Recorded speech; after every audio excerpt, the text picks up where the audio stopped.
মেদিনীপুরে স্যালাইন কাণ্ডে এবার সিআইডির নজরে দুজন ডাক্তার এবার সিআইডির নজরে দুজন ডাক্তার ভবানী ভবনে দুই চিকিৎসককে জিজ্ঞাসাবাদ করা হচ্ছে। মেদিনীপুরের স্যালাইন কাণ্ডে এবার সিআইডির নজরে দুইজন ডাক্তার ভবানী ভবনে দুই চিকিৎসককে জিজ্ঞাসাবাদ করা হচ্ছে। ইতিমধ্যে মেদিনীপুরের স্যালাইন কাণ্ডে সিআইডির নজরে দুজন ডাক্তার ভবানী ভবনে দুই চিকিৎসককে জিজ্ঞাসাবাদ।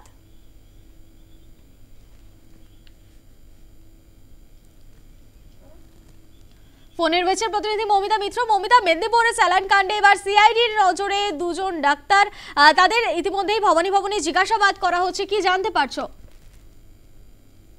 মেডিকেল কলেজ এবং হাসপাতালে যে প্রসূতির মৃত্যুর ঘটনা ঘটেছে সেই ঘটনায় ইতিমধ্যে সিআইডি তারা তদন্ত করছেন এবং যে ডেপুটি সিএমও মেদিনীপুর মেডিকেলের ঘটনায় ডেপুটি সিএমও তিনি যে এফআইআর করেছিলেন সেখানে কিন্তু যে সমস্ত অভিযুক্তদের নাম ছিল মেদিনীপুর মেডিকেলের চিকিৎসকদের মধ্যে, তার মধ্যে অন্যতম দুজন হচ্ছে দিলীপ কুমার পাল এবং হিমাদ্রি নায়েক।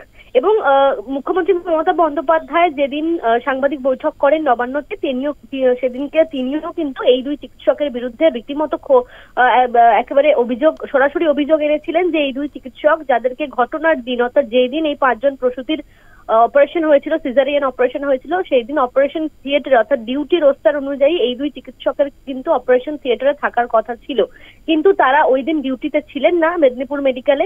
তারা ওখান থেকে বেশ কিছুটা দূরে বালিচকের একটি বেসরকারি হাসপাতালে তারা পরিষেবা দিচ্ছিলেন।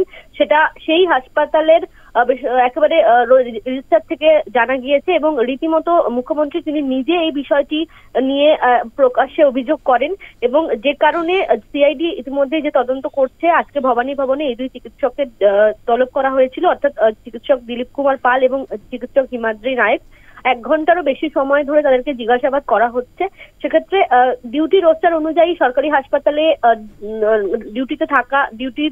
ডিউটি থাকা সত্ত্বেও কেন তারা অন্য হাসপাতালে পরিষেবা দিচ্ছিলেন বা কর্তব্যে গাফিলতির একটা অভিযোগ ইতিমধ্যেই সামনে আসছে এবং এই ঘটনা এর আগেও তারা ঘটিয়েছেন কিনা, অর্থাৎ অনেক ক্ষেত্রেই দেখা যায় যে সরকারি হাসপাতালের চিকিৎসকরা তারা রেজিস্টারে সই করে তারা চলে যান, তারা আদতে ডিউটি করেন না, তারা বাইরে অন্য ক্লিনিকে বা অন্য বেসরকারি হাসপাতালে ডিউটি করেন, যেটা নিয়ে বিভিন্ন সময় অভিযোগ সামনে এসেছে। সেই ঘটনা শুধুমাত্র ওই দিনই হয়েছিল নাকি এই চিকিৎসক এর আগেও বিভিন্ন সময় এই ধরনের ঘটনা ঘটিয়েছেন, সেই সমস্ত বিষয়ে সিআইডির তরফ থেকে কিন্তু জিজ্ঞাসাবাদ করছেন গোয়েন্দারা।